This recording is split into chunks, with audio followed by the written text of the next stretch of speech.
Hey guys, this is Mogamu, and today I'm looking at the Valkyr Warframe. Valkyr is a melee-based Berserker Warframe introduced in Update 11, the result of corpus experimentation. And I don't know, but she seems pretty pissed about that whole thing. Let's just call it a pissed off cat lady. Valkyr has moderate health and power, but what is interesting is her insanely high armor value with low shields. Her component blueprints are available from defeating the boss Alit V on Jupiter.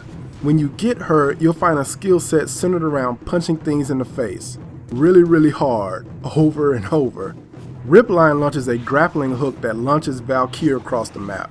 It can be used for fast travel across large tile sets, or to get into secret areas in the void. It's cheap, it's spammable, and even super useful to get out of a tough situation versus infested.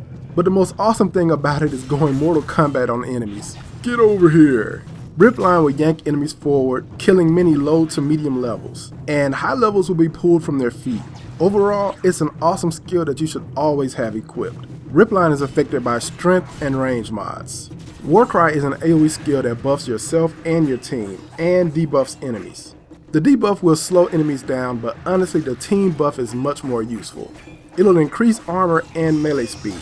Now the armor increase is appreciated, but it's minimal. The attack speed buff is very useful, especially with fast weapons like the dual Ikers, Zorns, and Fangs, turning you into a whirling rafflecopter of death. Warcry is improved by strength, range, and duration mods. Paralysis is another AoE that damages and stuns. Now, I use the word damage lightly as it depletes Valkyr's available shield and uses it to deal damage, and she really has no shield. The real use of Paralysis is its stun, a very spammable stun. The stun doesn't last long, but it only costs 5 energy. Add Streamline, Fleeting Expertise, and Energy Siphon, and you'll basically have a non-stop AoE stun fest for infested defense. Just make sure you bind your skill button to something comfortable. Remember, use Warcry for damage buffing and Paralysis for stun utility and you're set. Paralysis is affected by strength, range, and duration mods. Now Hysteria is Valkyr's 4th ability, and when her claws really come out, literally, levitating and dealing increased melee damage. The damage is nice and will one-shot many light-level enemies and can even crit, but a useful utility is the extended invincibility, allowing Valkyr to run around unchecked and unchallenged. But be careful, this isn't Rhino's Iron Skin. You can still be knocked down, preventing you from protecting your objective or helping teammates. But that invincibility is nice. Hysteria's time is affected by duration mods. Now, how did I mod Valkyr? Well, first of all, here's a very generic build that will basically consist of continuity, focus, and streamline.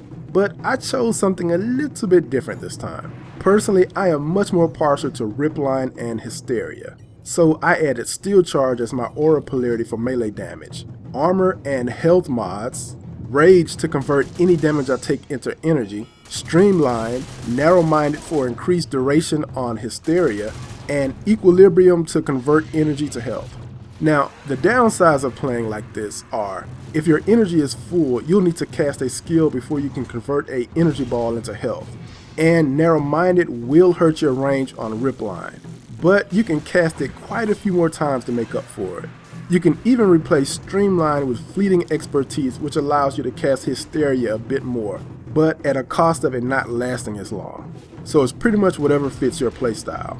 You can even replace Hysteria with Warcry if you prefer that skill. But personally, I like the invincibility of Hysteria, so I'm sticking with that. Now as far as alternative equipment, you can equip the Bastard Valkyr helmet, which grants no additional stats. And you can even try on the Valkyr bonds for more of that bondage vibe if you're into that. Overall, Valkyr is going to be a great warframe for players looking to put down the guns and punch something.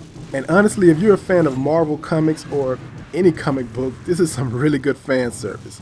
I mean, think about it. You take Catwoman's style and agility, give her Wolverine claws to shred enemies, and webs like Spider-Man swinging all over the place. Yeah, meet the comic book warframe indeed. Just don't piss her off. You might not want to see her angry.